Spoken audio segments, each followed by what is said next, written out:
Salutations, ladies and gentlemen. Welcome back to Rebby's Hideout. This is going to be episode 5 of our journey through Tyranny. Episode 5 of my venture into making YouTube videos.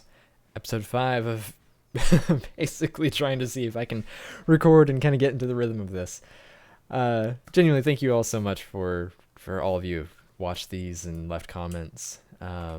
I know most of you I probably know in person at this stage, but I still really appreciate it and the encouragement that you've given for this.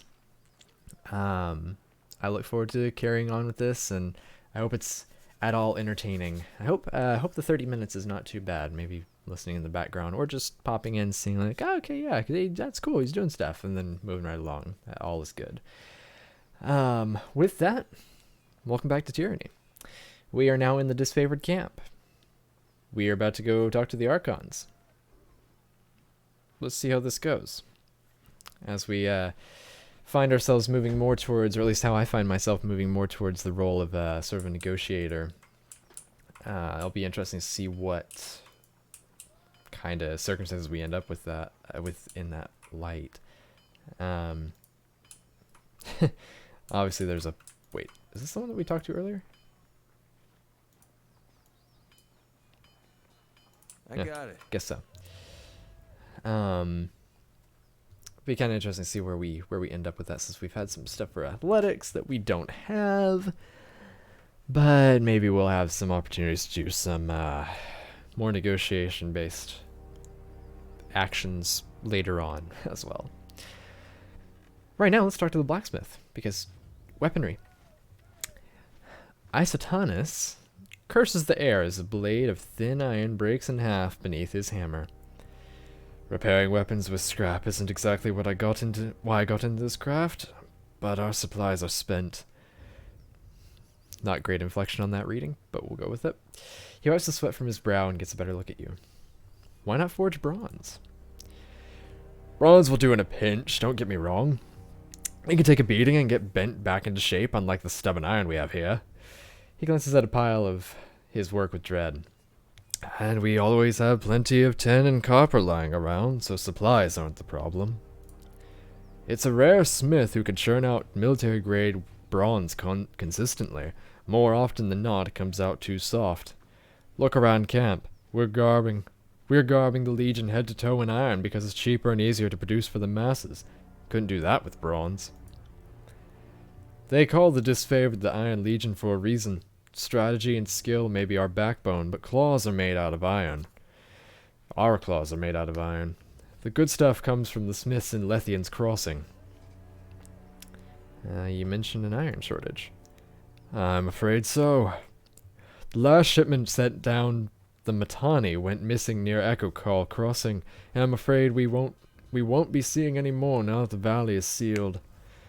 Forge-bound iron is Tunan's responsibility. Why is this the first I'm hearing of it? Keep your voice down. Isotanus flinches and lowers his own. Graven Ash doesn't want to cause a panic or pass any information to the Vendrian Guard. Best case scenario, the iron tumbled off a boat and is rusted in a riverbed. Worst case, it ends up in enemy hands. If I find myself in Echo Call, I suppose I can keep an eye out. Yeah, I can keep an eye out. I appreciate that. As does the great general, more than you might guess. Maybe he isn't quick to offer his thanks to outsiders, but I know he'll be grateful for your help. It would be a boon to the war effort if our iron was recovered. You can trust me to handle this. I'm here to help, even if that means clean up. I'll play the nice side. Favor! Yay! I knew that Tunon wouldn't have dispatched you without good reason. The court isn't exactly known for gambling when the stakes are high. He glances to a crate beside him, and points to a small set of notches in the wood. You see that? That is how we tell apart our iron shipments from the rest. Inconspicuous, so people don't go snooping around. You'll want to keep your eye out for those. Good hunting. For these. Good hunting. I'd like to see your wares. Oh, very nice. All a little too expensive for what I'm looking at, but alright. And we got a new quest out of that. Excellent. Okay, one thing I'm noticing with the map, there are no map markers. which I do appreciate. But it also feels very weird in trying to learn sort of locations and find my way around. And yes, I know it's sort of old school style isometric RPG, but still, it's quite interesting that they just give some general roadmaps and go from there. Okay, so I believe, speaking of that, I believe they said that they were in the, that the Archons were in the center of the camp. So let's move ourselves right along to that place. Marcus and Lucia. I am Lucia. This is Marcus. The disfigured soldier points to the armored man next to her. And you must be the FateBinder. From under her helmet, you hear an audible scoff. We've been assigned to assigned to your hospitality, Marcus quickly interjects, while you remain on disfavored ground. If you should need a place to rest, we can make the necessary preparations. What can we do for you? Soldier, pit fighter, hunter. Okay, let's see. Oh, we can get training. Yes. Alright, Marcus, tell me about yourself. Not sure there's much to tell you. I trained at Fort Resolution. This is my first campaign, and I'm proud to be with the Legion. I was wounded at the Gates of Judgment, but Graven Ash's protection mended me good. I owe him my life. I owe my life to him. Are you bragging that you let your guard down and took a spear to the gut? You really shouldn't boast about a filthy tearsman besting you in battle. Lucia rolls her eyes. You're just bitter that Lord Ash never seems to notice you. In all seriousness, I would take that spear again if it brought honor to the disfavored. Kiros knows we could use it. We are the elite. We are the elite fighters of the Northern Army, but somehow we lack the Overlord's confidence. He shakes his head and sighs. I don't know if I had the right inflection on that. Lucia, tell me about yourself. I do this. She enthusiastically lifts up her heavy shield. And I do this. She mockingly stabs at the air with her spear. Lucia shrugs. Playing host is not my strong suit. Ignore my sarcasm. I've seen the Legion through my share of the campaign. After so much bloodshed, our pretenses of honor can wear me down. She turns a cautious eye your way. The North is my home, and I consider each and every one of the ironclad bastards in this camp to be family. You won't find another army where each member of the Phalanx is as beloved and cherished as the next. It seems fair. You seem handy with your weapon. Insufficient reputation. Yeah. Wait. I have insufficient reputation? Or I have insufficient reputation with her? Yeah. I know a thing or two about spitting foes who are stupid enough to challenge me. What of it? Easy, Lucia. We don't punish curiosity here. No need to fly off the handle on the basis of a simple reflection. They train us well, FateBinder. The Archon makes sure that our potential is realized before we reach battle. So most of us keep a cool head when we see any action. He looks at Lucia with a frown. Most of us, I said. Alright, I'd like some training. Of course, FateBinder. Marcus bounds his fist on his armor in salute. Alright, let's see what we got here. Two-handed weapons and parry. One-handed, two-handed. Let's train.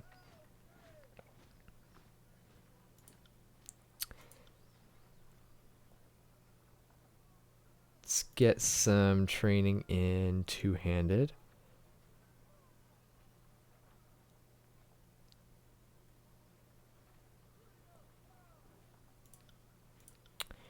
Yeah, let's see. She's got two-handed weapons, so let's get her a little bit trained in that. 1, 2, 3, 4, 5. I'll take a bit more in that. I'll take a parry.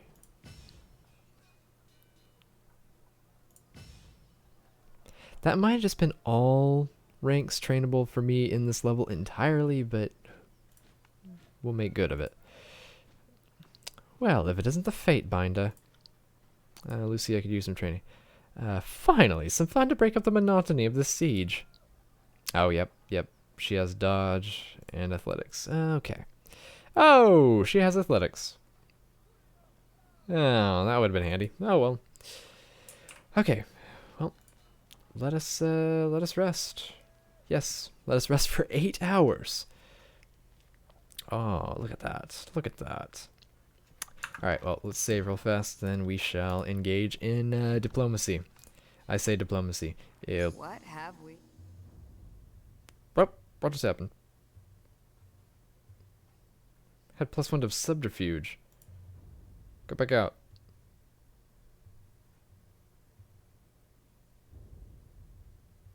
As it loads. There we go.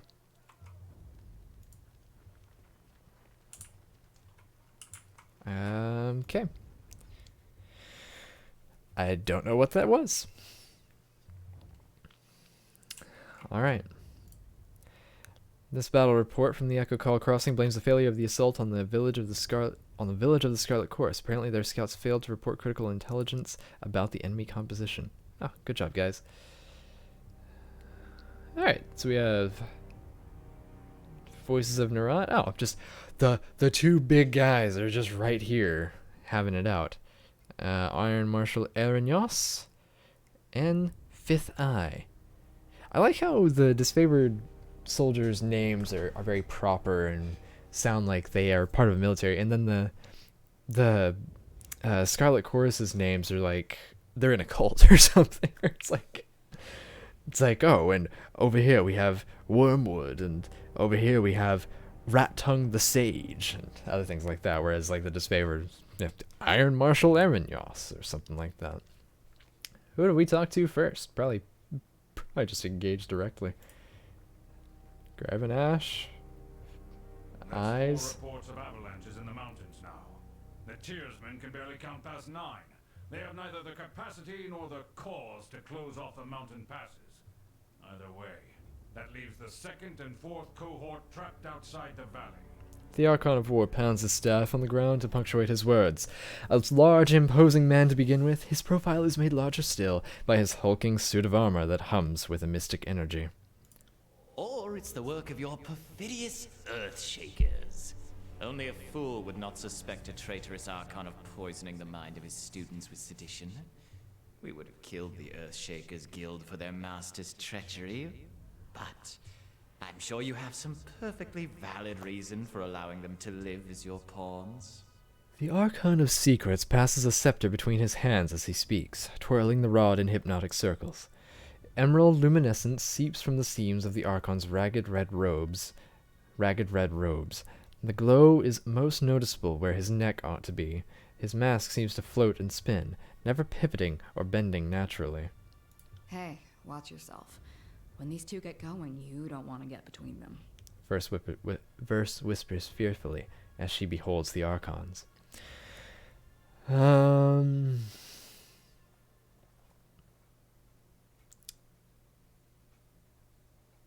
Clear your throat. I always know you've run out of things to say when you resort to mocking my vassals. If we are to speak of treachery, why is it that my scouts see the Scarlet Chorus warriors defecting back to the Vendrian Guard?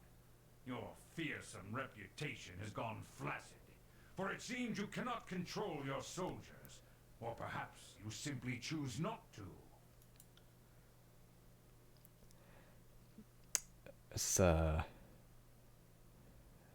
Not sure what kind of voice to give them.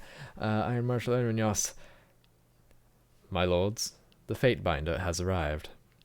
The disfavored commander raises her voice, trying with little success to speak over the Archons. Perhaps we should table this discussion and let our guests speak. Speaking of strategic failures, who was it that insisted the valley would need only a token garrison? For some strange reason, we can't seem to recall which balding halfwit grossly underestimated the enemy. Thoughts? The Archon of Secrets twirls his scepter in a twisting loop, his leather-wrapped hands flipping the heavy rod with an effortless flow. Cough audibly. And I thought you had left agents within these Tearsmen when they surrendered. Either you failed to see this coming, or you knew and let it happen. Incompetent or in cahoots, either way, this mess has your filthy stink all over it. The Archon of War lurches forward, resting his weight on his war maul as blue luminescence crackles around his armor. We look forward to seeing you explain to Tunon why the Archon of War could not close the vice on this trivial little insurgency. When we are crowned the ruler of the Tears, we shall have this place renamed to Ashes Falling in your honor. The voices of Narat tosses his scepter into the air, catching it as it descends back down. I'm gonna throw my weight. You've gained loyalty with Verse, you've gained wrath with Graven Ash, you've gained favor with the voices of Narat. Ah. Oh, excellent. Lost favor. Alright. They bicker like children, do they not? The fifth eye's grating tenor pierces the tension in the tent, and all eyes land on the Crimson Spear. I, meant only to say welcome.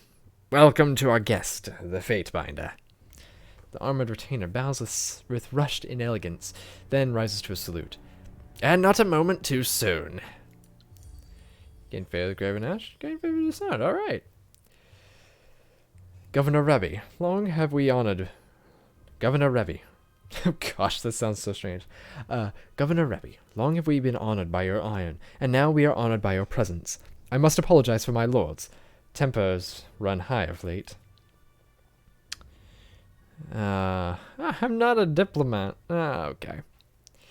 I guess that's true, I didn't go with the diplomat trait. Oops. Apologies for a sudden entrance, I travel long. Firestarter has arrived. Welcome, welcome. Our agents tell us such lovely stories of what you did at the Vellum Citadel. Have you come bearing another fragment of Kairos' wrath in tow? Ah, he said Kairos. We were worried you'd never make it. So glad that Drostus' demise didn't cause further delay.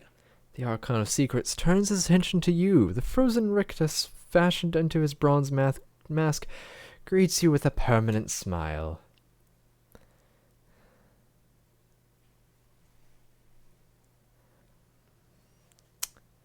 It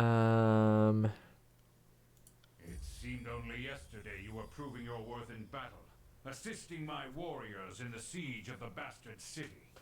Now Kairos has chosen you for a second time to proclaim an edict.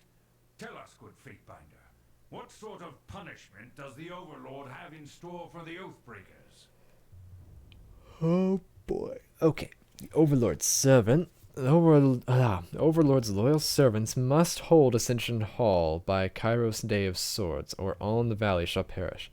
It seems you need some encouragement to work together. Kairos' edict will end the lives of everyone in this valley unless Ascension Hall is claimed by Kairos' Day of Swords. In honor of your incompetence and disarray, the edict will execute every living thing in this valley unless Ascension Hall is taken by Kairos' Day of Swords. By Kairos' Day of Swords. Let's go with the soft delivery and see where they go with that. The earth sways with each word you utter, the air thickening with warmth as you pronounce the tersely phrased commandment, its every syllable drafted by the hand of Kairos. With the edict proclaimed, your pulse quickens, and the muscles in your legs, worn from long trip down the mountains, feel renewed, the tired limbs now nearly buoyant with vigor.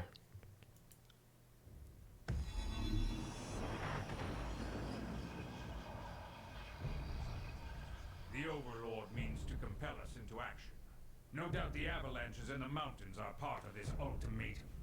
We must conquer the Oathbreakers or die in failure. There is no room for error, and no other way out of this valley alive. You seem to be correct, sir. We'll need to advance across the Mittani. We lose everything if we stand still. And we move to back up Plan Green. The Earthshakers didn't make it over the mountain in time. So we do this the hard way. Over the walls, instead of through. The Archon of War taps a finger against his temple. A low rumble escapes from under his beard. So you found your backbone at last! Oh, we were worried past humiliations would make you soft, timid. That was a record for you, right? The baker's dozen lost in one sortie. If you had waited for the chorus reinforcements, maybe we'd have eyes and ears on the matter. The Archon of Secrets passes his scepter from one hand to the next, chuckling softly with each toss. Oh boy. Let's see how this goes. I will be no one's ally, but you shall be mine. Or you shall desire to be mine. I second the FateBinder. Thought you had the memories of one of those oathbreakers rattling Gain about fear that with broad verse. sword of yours. Would Kairos' mighty spy master please enlighten this gathering of allies with some scrap of strategic insight? The Archon of Secrets turns his head aside until the face of his mask is turned around and a new facet of the mask presents itself as facing forward. When next the Archon speaks, the trembling voice of a younger man can be heard. Our river was to be the bulwark, but with the tidecasters slain, what hope remains? It's so cold in here. Help me, please. The Archon turns his head far to the side until the previous facet of his mask now looks forward. Our sources tell us the Oathbreakers had some sort of magical trick in store. But this knowledge is tinged with fear, trepidation. If we make a move for the Mitanni, we suspect the Oathbreakers will mount a counterattack that is equal parts valiant and futile. Then enough talking. There's work to be done. Thanks, Windows. My lord, Barak and his band have been drilled in the Echo Call assault plan. The Crescent Runners should be briefing him as we speak regarding the latest enemy movements along the river. I will dispatch him at once. The Iron Marshal salutes, clapping her gauntlet to her breastplate.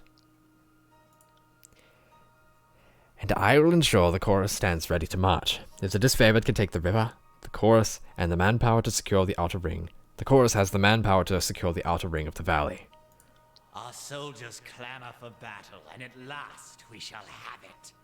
Verse, we command you to continue guarding the FateBinder. Tunon's chosen is our honored guest, and must be shown our finest hospitality. Yeah, thank you. I won't let you down, boss. He'll get through the campaign in one piece, as long as he doesn't do anything too stupid. No, thanks. The Archon twirls the scepter one last time, then taps the fifth eye on the shoulder, and the two depart.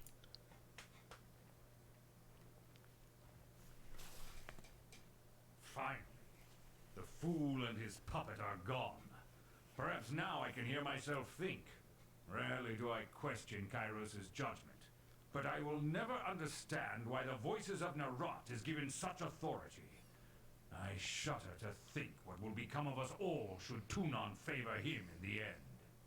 Though the edict threatens the Scarlet Chorus just as it threatens us, I cannot shake the feeling that our allies will work against us. There's still such a weird power dynamic between the two of them. Like one is distinctly designed as a stalwart military force, while the other is similarly distinctly designed as a ragtag band of slaves and prisoners. So one inherently just has this conniving, no, not conniving, just has that sense of disarray or dysfunction, or at least possible proneness to disarray and dysfunction, while the other is just hammered down discipline. I don't see why anybody thought this was a great idea. Just throwing that out there, but that could be proven wrong as we go further into the lore and the story of this land. Now, if you'll leave me be, I have a battle to plan. I imagine duty requires you speak with the chorus further, but if I can convince you to lend a hand, most of my legion is trapped beyond the mountains, so I'm in need of an added sword or two. If you wish to be counted amongst the glorious, speak with the Iron Marshal. She will direct the order of battle until we are ready for the final push into the Citadel. I'm short a few scouts, short a few soldiers, short a few everything. I'm sure my brethren would be grateful to the assistance of a skilled outsider. How will they be helping? I ask myself that question often. While we take the river crossing, the Scarlet Chorus should be using their sizable presence to remove the Oathbreaker patrols lurking in the Outer Valley. The Oathbreakers have maintained a sizable force outside the Citadel. We need the Chorus manpower to scour the region. Otherwise, the Oathbreakers will attack at our heels once we cross the Mitanni. Blah, blah, blah, blah, blah, blah, blah, blah, blah. I would be honored to help. You gain favor. Hey! The Iron Marshal salutes Grave and Ash, then turns to leave the tent. I will be at the training grounds, readying the soldiers. Find me there when you are ready. She pauses, clearing her throat. And though I am loath to mention it, the Chorus can likely use your assistance. They certainly won't secure the Outer Valley on their own. Fifth Eye will be somewhere in the rat's nest they call a camp, due east. Seek him out, if you must. Alright. Oh, look at that. We have a countdown. Alright, well, let's get ourselves out of here and get a move on.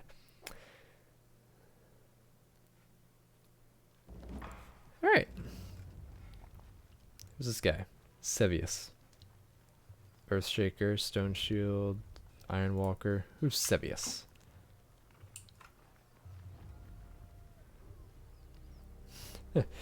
Sevius.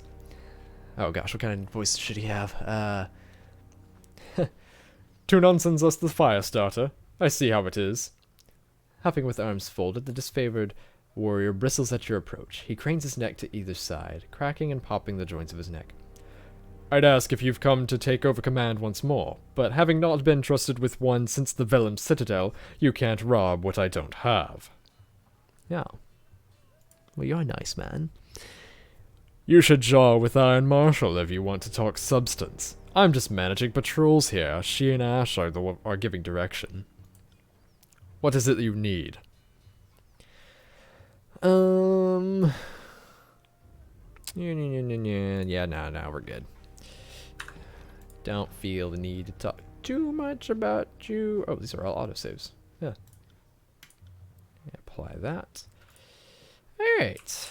Let's see. So they said it was due east for the... it's due east for the Chorus's camp.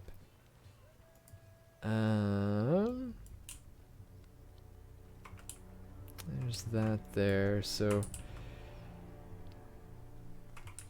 I guess let's go ahead and swing out here and then head on that way.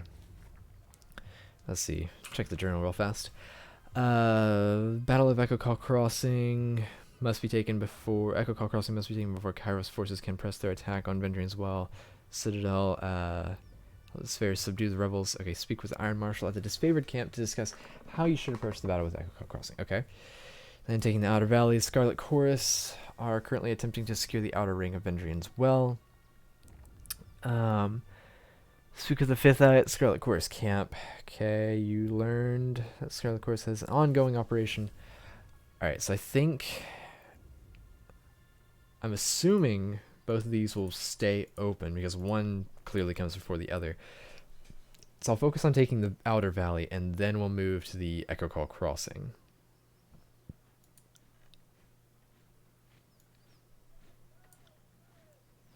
Yeah, let's see if this works.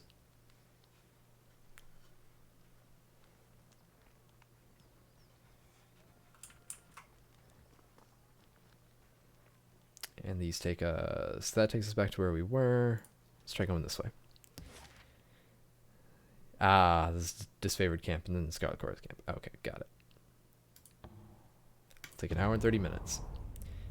Why did you two put your camp so far away? It's like, oh yeah, we're over in the next village over. Alright, well. Oh. Lovely. Quite lovely. Oh, Horde, again. Alright, well, let's go ahead and save the game real fast again. We're going to go ahead and call this episode right here. I believe I said at the beginning of this was part 5, but we're going to go ahead and call it right here. We shall carry on in the Scarlet Chorus camp next time. And, yeah, as always, it's going to take some time for me to get used to this, but as always, thank you so much for watching. Please feel free to like, comment, subscribe. Just let me know how this is working, if they should be shorter episodes, longer episodes, if I think I should try other games, possibly, if that would maybe work out better than doing long-form style game that Tyranny is. But overall, just let me know what you think about how this is going. Let me know if the audio levels are good. I keep sort of adjusting them a little bit here and there, kind of trying to learn how best to do that. And yeah, as always, thank you so much. I will get another one of these going, and see you all tomorrow. Thank you all so much for watching. I hope to see you next time. Talk to you later. Bye bye.